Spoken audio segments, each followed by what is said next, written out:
Hello, என்ன எக்ஸாம்ஸ்லாம் எப்படி எழுதுனீங்க? ஓ, கொஞ்சம் கிரியேட் பண்ண கொஸ்டின்ஸ்லாம் கொஞ்சம் இடையில வந்துருச்சு. அப்புறம் அது மட்டும் இல்லாமல் வழக்கமாக நம்ம எதிர்பார்க்குற 2 மார்க்ஸ் இல்லாமல் கொஞ்சம் 2 மார்க்ஸ்லாம் இந்த வருஷம் கொஞ்சம் அதிகமாக ப்ராக்டிஸ் பண்ணது கொஸ்டின்ஸாக வந்திருந்தது. எனிவே நல்லபடியாக முடிச்சாச்சு. இதை பற்றி நீங்கள் ஒன்றும் ஒரி பண்ணாதீங்க. அடுத்து இருக்கக்கூடிய சயின்ஸ் அண்ட் சோசியல் எக்ஸாம்ஸை நல்லா எழுதுங்க. பாஸ்ட் நடந்தது தான். அதில் நம்ம எதுவுமே சேஞ்ச் பண்ண முடியாது. ஜஸ்ட் ஒரு ஸ்போர்ட்டிவாக நம்ம அதில் கேட்ட அந்த கிரியேட் கொஸ்டின்ஸை மட்டும் இப்போ ஒரு டிஸ்கஷன் பண்ணிக்கலாம். ஓகே, பார்க்கலாம். ஃபஸ்ட் கொஸ்டின் வந்து 1 மார்க்கில் 10வது கொஸ்டின் இல்லைங்களா? இப்போ இதில் என்ன கேட்டிருக்காங்க அப்படின்னா, டேன் தீட்டாவும் காட் தீட்டாவும் கூட்டினா 1. இப்போ டேன் 45 டிகிரியோட வேல்யூ நமக்கு 1ன்னு தெரியும். காட் 45 டிகிரி அதோட தலையிலையும் 1 தான். அப்போ நமக்கு 1 + 1 வந்து 2, அதாவது 45 டிகிரி அப்படிங்கிறது தெரிஞ்சிருச்சு. நமக்கு வந்து 45 டிகிரி அப்படிங்கிறது தெரிஞ்சிருச்சு. அதே 45 டிகிரி இங்கே டேன் ஸ்கொயருக்கு போட்டாலும் அதே நமக்கு 1 தான் வரப்போகுது. இங்கே காட் ஸ்கொயர் போட்டாலும் 1 தான் வரப்போகுது. The answer is 2. ரொம்ப எளிமையான ஒரு கொஸ்டின் இது. ஓகே, அடுத்த கொஸ்டின் போகலாம். அடுத்து 13வது கொஸ்டின். இது ஃபார்முலா, திட்ட விளக்கத்துக்கான ஃபார்முலா தெரிஞ்சால் தான் நம்ம இதை சால்வ் பண்ண முடியும். ஒரு புள்ளிவர தொகுப்பினுடைய சிக்மா எக்ஸ் ஸ்கொயர் கொடுத்துருக்காங்க, சிக்மா எக்ஸ் கொடுத்துருக்காங்க, என் கொடுத்துருக்காங்க. அதோட ஸ்டாண்டர்ட் டீவியேஷன் கேட்குறாங்க. நம்ம இதற்கான ஃபார்முலா வந்து sigma is equal to square root of sigma X square by N minus sigma X by N the whole square இல்லைங்களா? அப்போ நம்ம இதை சப்ஸ்டியூட் பண்ணோம்னா 140/7 மைனஸ் 28/7 த ஹோல் ஸ்கொயர். அப்போ நம்ம இதை சால்வ் பண்ணோம்னா 140/7 வந்து 20ன்னு வச்சுக்கலாம். 28/7 வந்து 4, 4ஓட ஸ்கொயர் வந்து 16. அப்போ 20 - 16 வந்து 4. ஆன்சர் வந்து 2 இல்லைங்களா? அதுக்கும் ஆன்சர் 2 தான், இதுக்கும் ஆன்சர் 2 தான். ஓகே, நம்ம அடுத்த கொஸ்டின் போகலாம். ஒரு கனசதுரத்தின் கன அளவிற்கும் அக்கனசதுரத்தினுள் சரியாக பொருந்தும் ஒரு மிகப்பெரிய கோளத்தின் கன அளவிற்கும் உள்ள விகிதம் காண்க. இந்த கொஸ்டின் ஆக்சுவலாக வந்து நமக்கு அந்த இணைந்த கன உருவங்களில் லாஸ்ட் கொஸ்டின் வந்து பார்த்திங்கன்னா, ஒரு கனசதுரத்தில் வந்து ஒரு அரைக்கோளத்தை வந்து வெட்டி எடுப்பாங்க. அந்த பேஸில் இருக்கும். ஆனால் இதில் வந்து என்ன சொல்கிறாங்கன்னா, சரியாக பொருந்துகிற மாதிரி அதை வந்து அதோடைய பக்க அளவும் இந்த விட்டமும் ஈக்குவலாக இருக்க மாதிரி சொல்லியிருக்காங்க. கொஞ்சம் இன்ட்ரெஸ்டிங்கான கொஸ்டின் தான், பார்க்கலாம். இப்போ பாருங்கள், அதுக்கு நான் வந்து இந்த ஷேப்ஸில் 3D ஒரு கனசதுரம் வரைஞ்சிக்கலாம். Okay, super. அதுக்குள்ளே வந்து பொருந்துகிற மாதிரி ஒரு கோலத்தை ஃபிக்ஸ் பண்ணலாம். ஓகே, பொருந்திடுச்சு. ரைட். இப்போ பாருங்கள், இப்போ நம்ம புரிஞ்சுக்க வேண்டிய விஷயம் என்னென்னு பாருங்கள். இந்த கனசதுரத்தோட இந்த பக்க அளவு, அதாவது இங்கிருந்து இது வரைக்கும் இருக்கக்கூடிய இந்த பக்க அளவு வந்து A. அப்போ இந்த கோலத்தோட விட்டமும் நமக்கு A தான் இல்லைங்களா? இது கோலத்தோட விட்டமும் A தான். அப்போது இந்த ஆரம், அதாவது இந்த மையப்பகுதியிலேருந்து இது வரைக்கும் இந்த ஆரம் வந்து என்னதுன்னா A/2. நமக்கு இதுதான் ரொம்ப முக்கியமான அளவு. இப்போ நம்ம கணக்குக்கு போயிடுவோம். அப்போ வால்யூம் 1 வால்யூம் 2 இல்லைங்களா? வால்யூம் 1 அப்படிங்கிறது கனசதுரத்தின் கன அளவு, A³ கோலத்தின் கன அளவு 4/3 π r³ இதுதான் ஃபார்முலா. இப்போ நம்ம செகண்ட் ஸ்டெப் போக போகிறோம். இதுக்கே நமக்கு 1 மார்க்கு கிடச்சிட போகுது. A³ 4/3 π, இந்த r³ பதிலாக நம்ம என்ன செய்ய போகிறோம், A/2 த ஹோல் கியூப். ஏன்னு புரியுதுங்களா? இந்த கோலத்தோட ஆரம் A/2, அதனால் அந்த ஆரத்தை வந்து நான் A/2ன்னு வச்சுக்கிறேன்.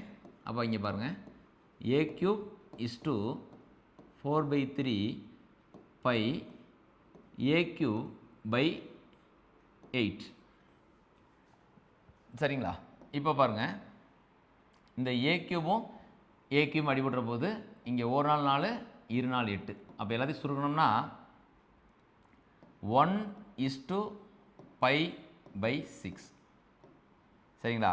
அதாவது 6:π தான் அந்த ரேஷியோ.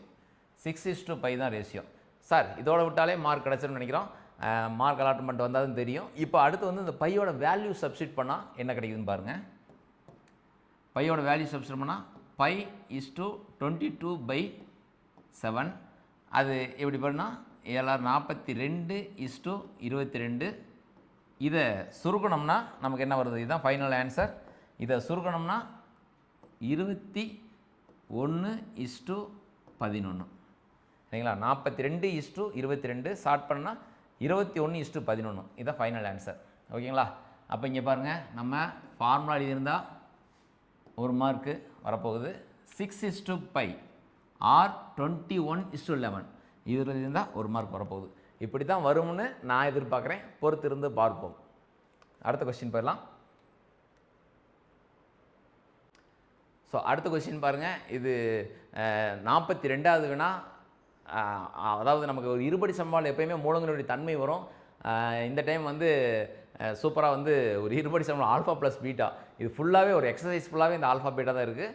அதுலேருந்து ஒரு கொஸ்டின். ஆக்சுவலாக இந்த கொஸ்டின் வந்து புக்கில் இல்லை. இந்த 1/α², 1/β² புக்கில் இல்லை. உண்மையாகவே இந்த கொஸ்டின் நீங்கள் சால்வ் பண்ணியிருந்தீங்கன்னா உங்களுக்கு ஹேட்ஸ் ஆஃப். பார்க்கலாம் இந்த கொஸ்டின் நம்ம இப்போ எப்படி எளிமையாக சால்வ் பண்ணுறது அப்படின்னு பார்க்கலாம். பாருங்கள், 2x² - 3x + 1 தான் அந்த இருபடி சமன்பாடு இல்லையா, குவாட்ரடிக் ஈக்குவேஷன். நான் அந்த 2x² - 3x + 1 = 0 அப்படிங்கிற ஈக்குவேஷன் எடுத்து எழுதிட்டேன்.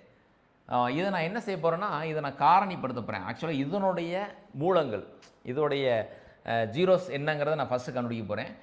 அப்போ இதோட கண்டுபிடிக்கும் போது நான் வந்து ஃபேக்டரைஸ் பண்ணுறேன். -3 2 × 1 2. அப்போ வந்து எனக்கு -2 -1 வருது. இது 2xல் இருக்கக்கூடிய ஈக்குவேஷன். அப்போ வந்து இங்கே -1 வருது. அப்போ எனக்கு x - 1 × 2x - 1 = 0. இதை ஃபேக்டர்ஸ். இதை சால்வ் பண்ணால் எனக்கு 2 ஜீரோஸ் கிடைக்கும். x வந்து 1ன்னு 1 கிடைக்கும், x = 1/2ன்னு கிடைக்கும். ஆக்சுவலாக இதுதான் வந்து ஆல்ஃபா, இது பீட்டா. ஆனால் இதை என்ன சொல்கிறாங்க, அதை அப்படியே ஸ்கொயர் பண்ண சொல்கிறாங்க. 1/α², 1/β². அப்போ நான் என்ன செய்யறேன், 1/α² அப்படிங்கும்போது இது ஆல்ஃபா, அப்போ 1/1². அப்போ என்ன கிடைக்கும் எனக்கு 1. 1/β² அப்படின்னு சொல்லும்போது 1/1/2², அதாவது 1/1/4. இது என்ன கிடைக்குது, நமக்கு 4 கிடைக்குதுங்க. சரிங்களா? அப்போ இந்த புதுசாக இது ரெண்டையும் ஆட் பண்ணுங்கள், புதுசாக இது ரெண்டையும் மல்டிப்ளை பண்ணுங்கள். அப்போ நம்ம ஈக்குவேஷனுக்குள்ளே போயிடலாம். நமக்கு தேவையான ஈக்குவேஷன் x² - α + β × x + α β = 0. சரிங்களா? அப்போது x² - இது என்ன புதுசாக கிடச்சிருக்கிறது, 1 + 4 × x + 1 × 4 = 0. அப்போ என்ன கிடைக்கிது, x² - 5x + 4 = 0. அவ்வளோதான், முடிஞ்சது. ஈஸியாக இருக்கா? இப்போ வேறு மெத்தட்லையும் போடலாம். அதாவது α² கிராஸ் மல்டிப்ளை பண்ணி α + β² - 2α β போட்டு கொண்டு வரலாம். இந்த மெத்தட் கொஞ்சம் எளிமையான மெத்தடு. ஒரு கணக்கு பொறுத்தளவுக்கு நிறைய மெத்தட்ஸ் இருக்குது. ஆனால் ஆன்சர் வந்து ஒன்று தான். எனிவே இந்த 10th நீங்கள் சக்ஸஸ்ஃபுல்லாக முடிச்சிட்டிங்க. ஒரு 1 இயர் ஒரு பெரிய ஒரு லாங் ஜேர்னி சிறப்பாக முடிச்சிட்டிங்க. பாஸ்ட்டில் நடந்த இந்த நம்ம கொஷின் பேப்பரில் பண்ண மிஸ்டேக்கை நம்ம சரி செய்ய முடியாது. அதுக்காக நம்ம ஒரி பண்ண வேண்டிய அவசியம் கிடையாது. நமக்கு அடுத்த 2 எக்ஸாம்ஸ் இருக்குது. அதுக்கு நீங்கள் பக்காவாக ப்ரிப்பேர் ஆகுங்க. மேத்ஸை பற்றி நீங்கள் ஒரு வெறுப்பை ஏற்படுத்திக்காதீங்க. கொஷின் இவ்வளோ கஷ்டமாக போயிடுச்சு அப்படின்னு நினைக்காதீங்க. மேத்ஸ் ஒரு ஜாலியான பாடம், அதை நேசித்து படிங்க. நான் சொன்னது மாதிரி இந்த 10th எக்ஸாம் அப்படிங்கிறது ஒரு சின்ன மைல் ஸ்டோன் தான். நீங்கள் போக வேண்டிய நிறைய தூரம் இருக்குது. நீங்கள் மேத்ஸில் ட்ராவல் பண்ணலாம். மேத்ஸ் நீங்கள் உங்களுக்கு பிடிச்ச படமாக நீங்கள் எடுத்து தாராளமாக படிக்கலாம். உங்களுக்கு கொஞ்சமாக மேத்ஸ் நாலேஜ் இருக்குது சார் அப்படின்னா நீங்கள் தாராளமாக ஃபஸ்ட் குரூப் எடுத்து படிக்கலாம். அங்கே போகும்போது நீங்கள் இன்னும் நிறைய விஷயங்களை தெரிஞ்சுக்குவீங்க, கற்றுக்குவீங்க. ஒரு சிலருக்கு வந்து 11th படிக்கும்போது மேத்ஸ் படிக்கலாம், ஒரு சிலருக்கு 12th படிக்கும்போது மேத்ஸ் படிக்கலாம், ஒரு சிலர் காலேஜ் போய் படிக்கும்போது மேத்ஸ் படிக்கலாம், ஒரு சிலர் வந்து மேத்ஸு வேறு வழி இல்லாமல் படித்து ஒரு டீச்சராக வந்ததுக்கப்புறம் தான் மேத்ஸ் பிடிச்சி நடத்துகிற ஒரு ஆளாக மாறலாம். அந்த ஆள் நானாக கூட இருக்கலாம். நான் அந்த மாதிரி தான் படிக்கும்போதெல்லாம் மேத்ஸ் மேலே எனக்கு ஒரு பெரிய இன்ட்ரெஸ்ட் இல்லை. அதுக்கப்புறம் வந்து கொஞ்சம் கொஞ்சமாக அது நான் டீச்சராக மாறினதுக்கப்புறமா என் மேத்ஸ் மேலே எனக்கு ரொம்ப இன்ட்ரெஸ்ட் ஆகி அதில் நிறைய விஷயங்களை கற்றுக்கணுங்கிற ஆர்வம் நாளுக்கு நாள் எனக்கு அதிகமாகிட்டே இருக்குது. நீங்களும் வந்து மேத்ஸை விரும்பி படிங்க.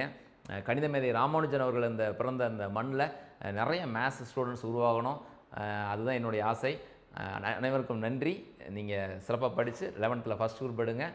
தேங்க்யூ. மீண்டும் நல்லதொரு பதிவில் உங்களை நான் சந்திக்கிறேன். All the best my dear 10th students. Bye. Thank you.